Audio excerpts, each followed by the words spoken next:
आज की इस क्लास में बच्चों हम लोग डिस्कस करने वाले हैं अवकल समीकरण यानी कि डिफरेंशियल इक्वेशन। इसमें जो आज हम लोग टॉपिक पढ़ेंगे वो है कोटि और घात, ऑर्डर एंड डिग्री।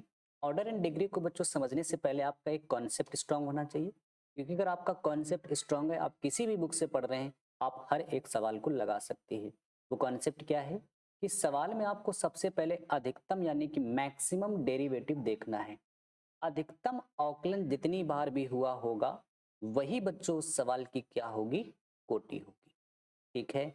अब जो बच्चे अवकलन नहीं पढ़े वो समझने का प्रयास करें कि अगर कहीं पर सवाल में आपको dy अपॉन dx देखने को मिलता है, dy अपॉन dx को बच्चों एक और चीज से डिनोट कर सकते हैं, y डैश से डिनोट कर सकते हैं, या इसी चीज को आप y1 से भी डिनोट कर सकते हैं। जिस तरह एक व्यक्ति के एक से अधिक नाम हो सकते हैं, उसका घर का नाम, स्कूल का नाम, तो उसी तरह से बच्चों dy अपॉन dx को डिनोट करने के कई तरीके हैं, y डैश या तो y1। अगर बच्चों सवाल में दो बार अवकलन होता है, दो बार डेरिवेटिव होता है, तो उसको डिनोट किया जाता है d2y बाई dx2 से। इसी d2y आप dx2 को एक और चीज से लिख सकते हैं, y डबल डैश से, या फिर इसी चीज को आप लिख सकते हैं y2 से। अगर मान लेते हैं सवाल में तीन बार हाईएस्ट अवकलन है, तीन बार हाईएस्ट डेरिवेटिव है, तो उसको ऐसे लिखा जाएगा d3y बाई dx3, या फिर इसी चीज को आप ऐसे डिनोट कर सकते हैं y ट्रिपल डैश, या फिर इसी चीज को आप लिख सकते हैं y3। मान लेते हैं एक सवाल में ये तीनों अगर चीजें लिखी तो मैं क्या कहूंगा, उस सवाल की कोटि कितनी है? 3 होगी। क्यों 3 होगी? क्योंकि इसमें 3 बार हाईएस्ट अवकलन है। अब बच्चों बात करते हैं कि इसमें कोटि पहचानना तो आप सीख गए, अब घात पहचानना कैसे सीखेंगे? तो याद रखेंगे कि जिसकी कोटि देखना है बच्चों, उसी की घात भी आपको देखनी है। ठीक है, जिस भी चीज की आप कोटि देख रहे हैं उसी की घात देखनी है। तो चलिए सवालों से शुरू करते हैं और आपको और बेहतर तरह से समझाते हैं। पहला सवाल आप देख रहे हैं, आपके स्क्रीन पे लिखा हुआ है dy अपॉन dx प्लस का x is equal to sine x. तो बच्चों इस सवाल में हाईएस्ट अवकलन, अधिकतम अवकलन कितनी बार किया गया? हाईएस्ट डेरिवेटिव केवल लिखा है dy अपॉन dx। इसका मतलब है ओनली dy अपॉन dx। इसका मतलब है एक बार अवकलन किया गया, क्योंकि मैंने अभी बताया कि dy अपॉन dx बच्चों अगर ऐसे लिखा है तो इसका मतलब एक बार अवकलन है। तो हम लोग क्या कह सकते हैं कि इस सवाल में जो कोटि है वो बच्चों कितनी हो जाएगी? वो 1 हो जाएगी। कोटि कितनी हो जाएगी बच्चों इस सवाल में? 1 हो जाएगी। बात करते हैं बच्चों इसकी घात कैसे देखनी है। तो जिसकी आप कोटि देख रहे हैं, अगर आप देखें तो इसकी बच्चों पावर जो लिखी है, कितनी लिखी है? 1 लिखी है। तो यहाँ से कह सकते हैं बच्चों इस सवाल की जो घात है, जो डिग्री है, वो भी कितनी है? 1 है। दूसरा सवाल आप देख रहे हैं, इस सवाल में बच्चों अगर आप नजर डाल रहे हैं तो ये dy अपॉन dx लिखा है, होल पावर 4 है, और यहाँ पे लिखा है d2y बाई dx2, यानी कि दो बार अवकलन किया गया है। यानी इस सवाल में अधिकतम डेरिवेटिव, जो अधिकतम अवकलन है बच्चों, वो दो बार किया गया है। तो कोटि इस सवाल की कितनी है? दो देखनी है, 2 है, क्योंकि सबसे पहले आपको कोटि ही देखनी है, और अधिकतम अवकलन जितना है वही उसकी कोटि है। अब जिसकी कोटि देख रहे हैं उसी की घात देखनी है। तो बच्चों यहाँ पे कितनी पावर लगी है? 3। तो हम क्या कह सकते हैं कि सवाल में घात कितनी है बच्चों? 3 है। ठीक है। तीसरा सवाल आप देख रहे हैं, आपके सामने लिखा है d3y बाई dx3 का होल स्क्वायर, फिर लिखा है d2y बाई dx2 की whole power 4 and plus 2xy is equal to 0। तो आप मुझे कमेंट करके बताइए कि अधिकतम अवकलन इसमें कितनी बार किया गया है? तो आप कहेंगे सर 3 बार अधिकतम अवकलन है। तो यहाँ पे हम लोग कह सकते हैं कि इस सवाल की बच्चों कोटि कितनी है? 3 है। अब घात कितनी है, डिग्री कितनी है? तो जिसकी कोटि आपने देखी, जिसका ऑर्डर आपने लिया, उसी की आपको डिग्री भी लेनी है, घात लेनी। तो बच्चों घात कितनी इस सवाल में? 2 है। तो यहां से कह सकते हैं कि घात इस सवाल की बच्चों 2 है। इसके बाद बच्चों आप फोर्थ सवाल देख रहे हैं, आपके सामने लिखा हुआ है कि d3y बाई dx3 का whole cube plus d2y by dx2 plus 4dy upon dx plus y sine x is equal to 0। तो आप इस सवाल में बच्चों मुझे कमेंट करके बताएंगे कि इसमें ऑर्डर कितना लिया जाए और डिग्री कितनी ली जाए।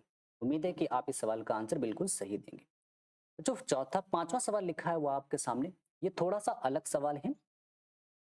याद रखेंगे बच्चों, किसी भी सवाल में अगर dy अपॉन dx या फिर d2y अपॉन dx2 यानी कि कहने का अर्थ है कि जो अवकलन वाले टर्म्स हैं dy अपॉन dx हो गया, d2y अपॉन dx2 हो गया, d3y अपॉन dx3 हो गया, अगर इसमें कभी भी इन सभी टर्म्स में कभी भी आपको रूट दिख रहा है या जो पावर लगी है वो अपॉन वाली पावर है, अपॉन का मतलब क्या हो गया बच्चों, p बाई क्यू के फॉर्म में पावर लगी है, आपको रूट दिख रहा है या ये चीज नीचे लिखी हुई है डिनोमिनेटर में, तो आपको क्या रखना है, याद रखना है कि कभी भी उसका आंसर डायरेक्ट नहीं देना है। या तो आप उसमें p अपॉन क्यू को हम लोग अगर पावर है तो उसको हटाएंगे, ओनली सिंगल यानी कि p के फॉर्म में कन्वर्ट करेंगे, और अगर रूट लगा है तो उस रूट को हटाने का प्रयास करेंगे। जैसे कि इस सवाल में बच्चों अगर आप देख रहे हैं तो यहाँ पे अगर आप देखें तो ये रूट है और रूट के आगे ये छोटा सा 4 लिखा हुआ है बच्चों, इस चीज को बोला जाता है करणी। अब इस करणी को अगर मैं आपको लिख के दिखाऊं तो ये ऐसे ओपन होगी कि d2y by dx2 is equal to y plus dy upon dx का होल स्क्वायर। और अगर बच्चों यहाँ पे ये 4 ना होता, 4 ना लिखा होता तो यहाँ पे मैं लिखता 1/2, लेकिन यहाँ पे जब 4 लिखा है तो यहाँ पे आपको 1/4 लिखना है। ठीक है, मान लेते हैं यहाँ पे 3 लिखा होता तो आप यहाँ पे 1/3 लिख रहे होते, कुछ ना लिखा होता तो मैंने अभी बताया 1/2, क्योंकि रूट का मतलब फिर ओनली 1/2 होता। तो आप देख रहे हैं इस dy अपॉन dx की होल पावर अगर ली जा रही है तो यहाँ पे पावर अपॉन में आ रही है, और p बाई क्यू का फॉर्म होना सही नहीं है, तो आप क्या करेंगे, इसको ओनली p के फॉर्म में कन्वर्ट करेंगे। तो यहाँ पे बच्चों जितनी भी पावर होगी, जितनी भी पावर होगी आप उसी से होल पावर कर देंगे। तो यहाँ पे कितनी पावर लगी है 4, तो दोनों पक्षों में आप होल पावर 4 करेंगे तो आप देखेंगे क्या आएगा कि d2y by dx2, d2y by dx2, d2y dx2 की होल पावर बच्चों आपने 4 की है, और यहाँ पर भी होल पावर 4 करेंगे। तो जैसे ही होल पावर 4 करेंगे 4 से 4 कैंसिल आउट, तो y dy बाई dx का होल स्क्वायर और ये ब्रैकेट। बच्चों इस सवाल में अगर अब आपसे मैं पूछूं कि कितनी बार हाईएस्ट अवकलन हुआ है, कितनी बार मैक्सिमम डेरिवेटिव हुआ है, तो आप कहेंगे सर यहाँ पे तो dy अपॉन dx है, ये d2y अपॉन dx2 है, इसका मतलब है बच्चों जो हाईएस्ट डेरिवेटिव हुआ है इस सवाल में वो कितनी बार हुआ है, 2 बार हुआ है। तो यानी कि मैं कह सकता हूँ इस सवाल में बच्चों जो ऑर्डर है, जो कोटि है, जो इस सवाल में बच्चों कोटि है वो कितनी है, वो 2 है, और घात कितनी बच्चों इस सवाल में है, घात आप कहेंगे सर 4 है। ठीक है, तो उम्मीद कर रहा हूँ कि आपको ये क्वेश्चन समझ में आया होगा, जो मैंने बातें बताई कि पावर अपॉन में नहीं होनी चाहिए, इसके बाद रूट नहीं लगा होना चाहिए, अगर ये दोनों चीजें हैं तो आप पावर को पी के फॉर्म में कन्वर्ट करें। चलते हैं अगले सवाल पे। तो क्वेश्चन नंबर 6 आपके सामने लिखा हुआ है, जो कि बिल्कुल सिमिलर है पिछले वाले सवाल की तरह है, बस वहां पे यहाँ पे बच्चों कितना लिखा था, 3 लिखा था, और यहाँ पे कितना लिखा है 4। तो उम्मीद कर रहा हूँ कि आप इस सवाल का आंसर मुझे कमेंट बॉक्स में जरूर बताएंगे, और यदि अगर आपका आंसर सही है या गलत भी है तभी बच्चों मैं आपको जरूर रिप्लाई दूंगा। तो आप उम्मीद करता हूँ कि आप इस सवाल का आंसर मुझे जरूर बताएंगे। 7वां सवाल बच्चों आपके सामने लिखा हुआ है, d2y बाई dx2 की whole power 2 plus dy upon dx का whole power 3 cos dy upon dx plus का 2 इज इक्वल टू 0। तो बच्चों इस सवाल में कोटि और घात बतानी है, तो यहाँ पे थोड़ा सा आपको ध्यान देना है कि कभी भी किसी भी सवाल में ट्रिग्नोमेट्री फंक्शन आते हैं, आप जानते हैं 6 ट्रिग्नोमेट्री फंक्शन होते हैं, कौन कौन से, साइन, कॉस, टेन, कॉट, सेक और कॉसेक।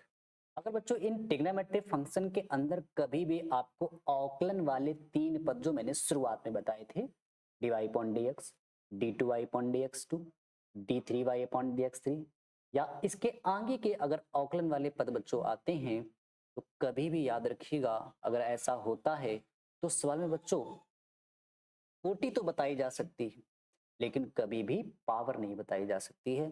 तो मैं क्या कहूंगा इस सवाल में बच्चों, हाईएस्ट डेरिवेटिव अगर आप देखें बच्चों इस सवाल में कितनी बार हो रहा है, 2 बार हो रहा है, तो यहाँ पे कह सकते हैं कि इस सवाल में कोटि कितनी है, 2 है। लेकिन अगर आपसे कोई पूछे कि ऐसे सवालों में घात कितनी है तो आप कहेंगे अपरिभाषित। 8वां सवाल बच्चों आपके सामने लिखा हुआ है कि dy अपॉन dx प्लस का sine dy upon dx is equal to 0। तो वापस आप देख रहे हैं ट्रिग्नोमेट्री फंक्शन के अंदर जब कोई चीज लिखी वो अवकलन वाला पद है, यानी कि डेरिवेटिव वाला टर्म्स है। बच्चों ऐसे सवाल में ऑर्डर तो डिफाइन किया जा सकता है लेकिन घात डिफाइन नहीं की जा सकती है। तो ऊपर वाले में आप अपरिभाषित की जगह नॉट डिफाइन इंग्लिश वाले बच्चे लिखेंगे। बच्चों इस सवाल में ऑर्डर यहाँ पे इसके बाद ये देख रहे हैं कितना है, कि एक बार अवकलन है, तो यहाँ पे हम कहेंगे कि इसकी ऑर्डर कितनी है, घात 1 है, सॉरी कोटि 1 है और घात नॉट डिफाइंड यानी कि परिभाषित नहीं है। क्वेश्चन नंबर बच्चों 9 आपके सामने लिखा हुआ है कि D square theta by D T square plus 8d theta by D T plus का 9 थीटा इज इक्वल टू 0।